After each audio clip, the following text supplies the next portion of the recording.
Would you like to know how you can be more productive with your English practice? Would you like to be able to make more time to practice English? Then if you answered yes, this video is certainly for you. Hi, it's Matthew here from Online English Skills, and I wanted to wish everyone a very happy new year. As it's the beginning of the year, this is a good time to be thinking about your English practice. And today I want to share with you 3 very powerful tips to help you be more productive with your English practice, and also to help you make time for some English practice. Being productive with your English practice is essential if you want to make progress. Now, you know what you want to achieve, so what is stopping you from achieving it? Is it your lack of discipline?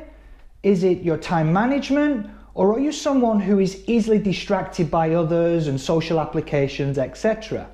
If you are, then you're really going to find this video lesson useful. So, how can you be more productive and efficient with your English practice? Well, here are my 3 tips for you. So the first tip is time management. Okay, so this is really important, because if you're not managing your time effectively, how do you expect to make any time for English practice? Now, I know that everybody's busy. I'm busy, and I guess you're busy too. But there is going to be some time that you can dedicate to English. So what I recommend you do is, first of all, think about all the commitments you have anyway, such as your work life, your family life, and any other commitments you may have during your working week. Now, once you've thought about all that, you want to go to your calendar and put in those dates, or block off that time where you are already committed to doing other things. Once you've highlighted all the times where you're busy or you have to do other things, you will be then left with the time that you have free. Okay? Now, this is a good time to dedicate to English. So you should then look at your calendar and think, where could I put in some English practice time? Could I do 2 hours in the morning, or could I do 2 hours in the evening? You're surely going to find some time when you can practice. Now, what you've got to do is, when you've allocated and blocked off this time for your English practice, you have to take action and be disciplined and stick to that time. Okay, so if you're very limited on what time you have for English, you have to be really strict on using that time you have. Okay, that's important. So taking the time to look at your schedule and really think about all the commitments you have, and put those on your calendar so you know that that time is blocked off. All you need to do then is allocate some more time and use that time for your English. It's really simple and it's really effective. So the second tip I have for you today to help you be more productive is to avoid distractions. Are you the sort of person who is easily distracted by a text message or a WhatsApp message? Or do you like to check your Facebook account every 2 minutes? If so, then this may cause you some distractions when you want to practice English and you finally have time to practice English.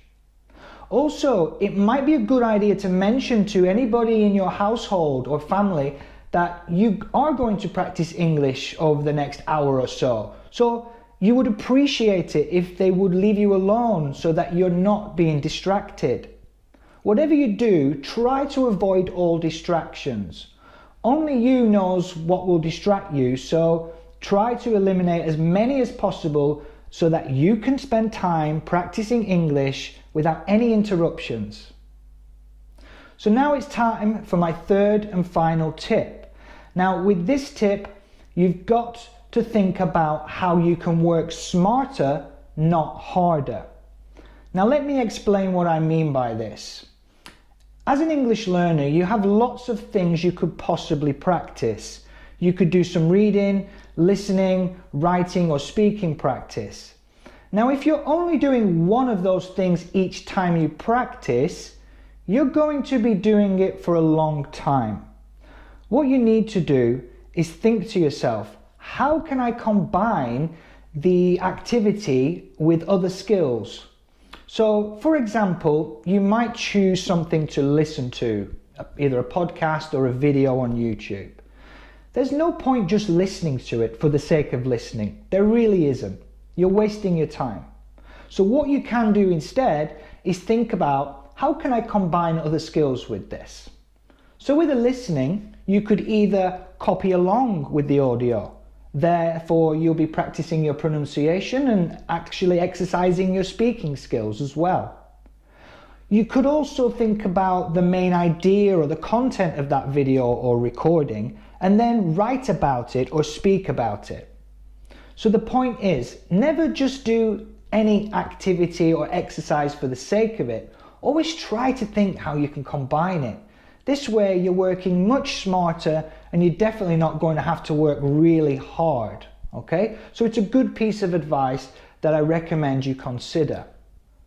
So there are my 3 powerful tips to help you be more productive with your English practice. I really do hope you consider using these tips and applying them to your own practice. I guarantee that if you do, you will see a difference. Thank you for taking the time to watch this video. I really appreciate your support. And if you did like this video, then make sure to hit the like or the thumbs up button and also share it with your English learner friends. I would really appreciate it if you could help me reach more people so that more people can see this video. Thank you very much.